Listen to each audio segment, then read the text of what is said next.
मैं अपने 3 दोस्तों के साथ अभी अभी एक पीजी में शिफ्ट हुआ था। घर में सुख सुविधा की सारी चीजें थीं, इसलिए हमें अलग से कुछ खरीदने की जरूरत ही नहीं थी। शुरू के 3 महीने हमने उस पीजी में अपने जीवन के बेहतरीन दिन काटे और उसके बाद शुरू हुआ बंद दरवाजे का वो डरावना किस्सा। मेरा नाम राहुल है और मैं पेशे से एक राइटर हूँ। मेरे तीनों दोस्त विमल, अमित और सौरभ एक बड़ी मल्टीनेशनल कंपनी में काम करते हैं। उनके ऑफिस चले जाने के बाद मैं घर में अकेला रह जाता था और सच कहूँ तो ये खालीपन मुझे एक राइटर होने के नाते तो बहुत अच्छा लगता था। क्योंकि हमारे पीजी के आसपास दूसरा और कोई घर नहीं था, इसलिए दिन के वक्त भी मुझे रात जैसा ही महसूस होता था। दूर दूर तक ना आदमी की जात, फिर रात का तो पूछो ही मत। उस पीजी में रात और डरावनी और रहस्यमय बन जाती थी। हम चारों दोस्तों के शोर शराबे के बाद भी वो भयानक सन्नाटा हमेशा जीत जाता था। खैर, इन सब चीज़ों के होने के बाद भी मुझे वो पीजी काफ़ी पसंद था, क्योंकि इतनी शांति में मैं बिना किसी मुसीबत के अपनी कहानियों के बारे में सोच सकता था और उन्हें लिख सकता था।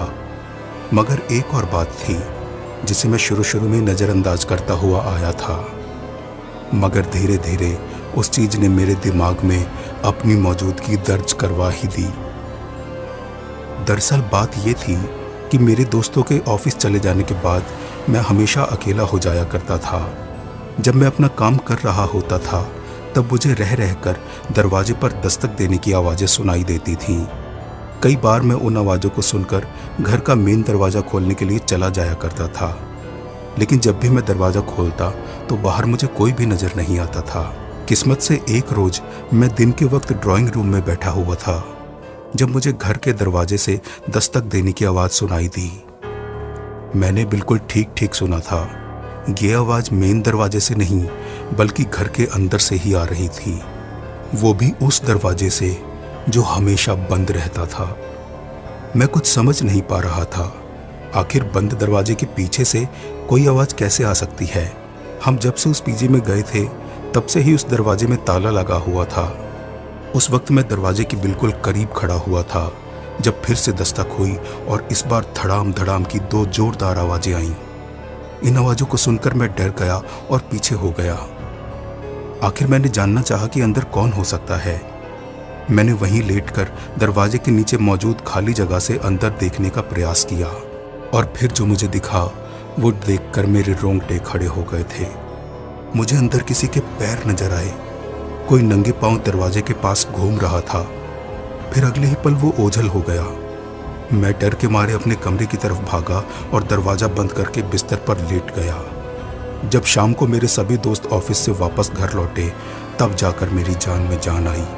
मैं उन्हें ये सारी बातें बताने वाला था, मगर सब लोगों की गपशप में मैं उन्हें ये बातें नहीं बता पाया।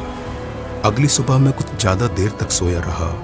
तब तक मेरे दोस्त ऑफिस जा चुके थे। जब मैं सोकर उठा तो उसी पल बंद दरवाजे के पीछे से फिर से आवाज़ आई। मैं डरते हुए दरवाजे के नीचे से कमरे में देखने के लिए फिर से झुका। मुझे फिर से वही 2 पाँव दिखे कमरे में घूमते हुए। कौन है अंदर? मैंने आवाज़ लगाई और उसी पल वो दोनों पैर गायब हो गए। ये देखकर मेरी समझ में आ गया था कि अंदर कोई इंसान नहीं बल्कि भूत प्रेत जैसी कोई चीज़ थी। शाम को जब मेरे दोस्त ऑफिस से वापस लौटे तब मैंने उन्हें ये सारी बातें बताई। मेरी बात सुनकर विमल ने कहा कि मैं बिना वजह ही चिंता कर रहा हूँ। उसने कहा कि जरूर कोई खिड़की से अंदर घुस आया होगा और वो शरारत कर रहा होगा, मगर मुझे उसकी बातें सही नहीं लगी। जब वो तीनों मुझे समझाने में विफल रहे तब उन्होंने कमरे के अंदर जाकर देखने का फैसला किया, मगर एक परेशानी थी कि कमरे में ताला लगा हुआ था। विमल ने तय कर लिया था कि वो मेरी शंका दूर करके ही दम लेगा। वो फौरन हथौड़ी लेकर आया और ताला तोड़ने के लिए जैसे ही आगे बढ़ा वो झटके से पीछे हो गया। अरे यार, ताले को तो लॉक से सील किया हुआ है और इस पर क्रॉस वाला लॉकेट भी लटका हुआ है। मुझे तो लगता है कि राहुल सच ही कह रहा है, हमें यहाँ से चलना चाहिए। ये कहकर विमल पीछे हट गया। अगले ही पल सौरभ ने विमल से हथौड़ी को छीना और बोला कि तू उतना ही बड़ा डरपोक है जितना कि तू पहले हुआ करता था। मेरे होते डर किस बात का? सौरभ ने ताले से क्रॉस का लॉकेट निकाला और उस ताले पर 10-12 चोट पहुंचाने के बाद आखिर वो ताला टूट गया। अब तक रात के 12:30 बज चुके थे। कमरे में बिजली की कोई व्यवस्था नहीं थी, इसलिए हम चारों ने एक मोमबत्ती जलाई और कमरे में दाखिल हुए। कमरा बिल्कुल खाली था और खिड़कियां बंद थीं। मैंने ये विमल को दिखाया। खिड़कियों को बंद पाकर उसे भी बड़ी हैरानी हुई, पर जैसा ऐसे मामलों में होता है, लोग अटकलें लगाते हैं और पीड़ित को तरह तरह की सलाह देकर समझाने की कोशिश करते हैं। विमल ने भी यही कहा। वो फिर से मुझसे बोला कि जरूर तुझे कोई वहम हुआ होगा। इस पर अमित बोला, और नहीं तो क्या, भला भूत प्रेत जैसी कोई चीज होती है क्या? ज्यादा सोच सोच कर तेरा दिमाग खराब हो गया है, सौरभ बोला। किसी को भी मेरी बातों पर यकीन नहीं हुआ और वो सभी कमरे से बाहर आ गए। लगभग रात के 3 बज रहे होंगे। प्यास की वजह से मेरी नींद खुली। मैं रसोई की तरफ बढ़ा। इसी दौरान मैंने विमल के कमरे से उसकी आवाज आती हुई सुनी। वो मुझसे कुछ कह रहा था। मैं कमरे तक गया। विमल के बिस्तर के पास कोई खड़ा था और विमल आधी नींद में उससे बातें कर रहा था। राहुल यार, अब तू सोने जा, तेरा शरीर तेरे पास है, अभी मजाक करने का समय नहीं है। जाकर सो जा और मुझे भी सोने दे, मुझे कल ऑफिस जाना है, विमल ने कहा। पर मैं तो दरवाजे के पास खड़ा था। दूसरी तरफ सौरभ और अमित भी अपने कमरे में सो रहे थे। फिर वो आदमी कौन था जो विमल के बिस्तर के पास खड़ा था और जिसे वो राहुल कहकर बुला रहा था? मैं चुपचाप कमरे में गया और उस अजनबी के पास पहुंचा। उसे अभी तक मेरी मौजूदगी का आभास नहीं हुआ था। मैंने पीछे से उसे पकड़ना चाहा, मगर मेरे छूते ही वो बिल्कुल आसानी के साथ वहां से गायब हो गया। उसने एक बार पीछे मुड़कर देखना भी नहीं चाहा। ये देखकर मैं जोर से चिल्लाया और विमल ने फौरन कमरे की बत्ती जला दी। राहुल यार, क्या कर रहा है? वो फिर से गुस्से में बोला। कल मुझे ऑफिस जाना है और तेरी वजह से मैं सो नहीं पा रहा हूँ। इतनी देर में सौरभ और अमित भी वहां पहुंच गए। क्या हुआ? कौन चीख रहा था? अमित ने पूछा। राहुल, और कौन? विमल गुस्से में बोला। कहता है कि उसका शरीर खो गया है, पिछले आधे घंटे से परेशान कर रखा है। शरीर खो गया है? सौरभ चौंक कर हैरानी से बोला। अभी तुम जिससे बात कर रहे थे वो मैं नहीं बल्कि कोई और था, मैंने विमल को उत्तर दिया। क्या बोल रहा है तू? अभी अभी तो तू कह रहा था कि तेरा शरीर नहीं मिल रहा, विमल मुझसे बोला। अभी थोड़ी देर पहले तुम जिससे बात कर रहे थे वो मैं नहीं बल्कि कोई और था, मैंने फिर से कहा। मैं तो पानी पीने के लिए किचन जा रहा था, तब मैंने तुम्हारी आवाज सुनी और यहाँ आ गया। तुम उसे राहुल समझकर बात कर रहे थे। मैं तो बस उसे पकड़ने के लिए कमरे में आया था, मगर मेरे छूते ही वो चीज गायब हो गई। मैंने एक सांस में पूरी बात कह दी थी। ये सुनकर सभी हक्के बक्के रह गए। उस वक्त उनके चेहरे के भाव देखकर ये बता पाना मुश्किल था कि उन्हें मेरी बातों पर भरोसा था या नहीं, पर जो भी था, मेरा यकीन मानिए उन तीनों को डर तो जरूर लग रहा था।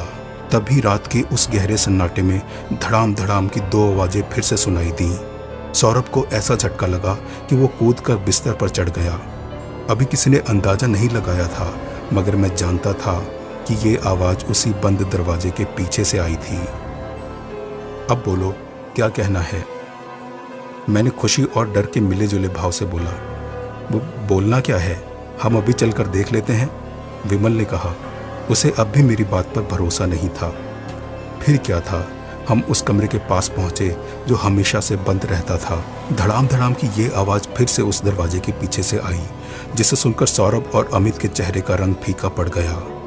फिर आहिस्ते से दरवाजे की कुंडी अपने आप उठी और बाईं तरफ खिसकने लगी। इसके बाद चरमराती हुई आवाज में वो दरवाजा खुला। दरवाजा खुलते ही एक छोटी सी सीढ़ी दिखाई दी। हम चारों ने एक दूसरे की हिम्मत बढ़ाई और उस सीढ़ी से बारी बारी उतरने लगे। वो सीढ़ी जहां खत्म हुई वहां पर बहुत ही गंदी बदबू आ रही थी, मानो जैसे सालों से वो जगह बंद पड़ी हो। ध्यान से देखने से पता लगा कि ये तो बहुत पुराना तहखाना है। अचानक मौसम बदलने लगा और मई के उस गर्म मौसम में हमें ठंड का एहसास होने लगा। अभी हम सोच ही रहे थे कि आगे क्या करना है कि तभी एक हवा का तेज झोंका आया और मोमबत्ती बुझ गई। अरे, मोमबत्ती कैसे बुझी? यहाँ तो कोई आसपास खिड़की भी नहीं है, बुझी हुई मोमबत्ती लिए सौरभ ने कहा। उसकी बात सुनते ही अमित बोला, देख सौरभ, मुझे पता है ये तेरी हरकत है, तो विमल को डराने के लिए ये सब कर रहा है। अरे मेरा विश्वास करो, मैंने ये सब नहीं किया। मैं तो खुद मामले की तह तक जाना चाहता हूँ कि क्या राहुल सच कह रहा है या उसका कोई वहम है। सौरभ ने एक ही सांस में सब कुछ कह दिया। तभी माचिस की तीली जलने की आवाज़ आई और मोमबत्ती जल उठी, और उसके साथ ही विमल के कंधे पर हाथ रखते हुए एक आवाज़ सुनाई दी, ये मोमबत्ती मैंने बुझाई थी। इस आवाज़ को सुनते ही हम चारों ने एक साथ देखा तो हम सहम कर रह गए। फिर हमारी आंखों के सामने जो दृश्य था उससे हमारे रोंगटे खड़े हो गए। अंदर एक नौजवान लड़का खड़ा था। सच बोलूं तो वो एक लड़का नहीं बल्कि उसकी आत्मा थी। वो हमारे करीब आकर बोला, मुझे मेरा शरीर नहीं मिल रहा है, शायद किसी ने चुरा लिया है। क्या तुम चारों में से कोई मुझे अपना शरीर देना चाहेगा? ये सुनकर तो हमारे पैरों के नीचे से जमीन खिसक गई और हम चारों वहां से ऐसा भागे कि फिर उस पीजी में लौट जाने की हिम्मत नहीं हुई। अगर ये कोई भूत वाली फिल्म होती तो हम जरूर उस भूत से लड़कर उसे भगा देते, मगर ये असल जिंदगी है और यहाँ ऐसा कम ही होता है। इस घटना के बाद हमने अगले ही दिन उस पीजी को छोड़ दिया और दूसरी जगह पर शिफ्ट हो गए। इस घटना को बीते काफ़ी वक्त हो गया है, लेकिन अब भी जब हम उसको याद करते हैं तो वो सारी चीज़ें ताज़ा हो जाती हैं और हमारे रोंगटे खड़े हो जाते हैं। दोस्तों, ये थी आज की कहानी। मिलेंगे अगले वीडियो में एक नई कहानी के साथ। तब तक के लिए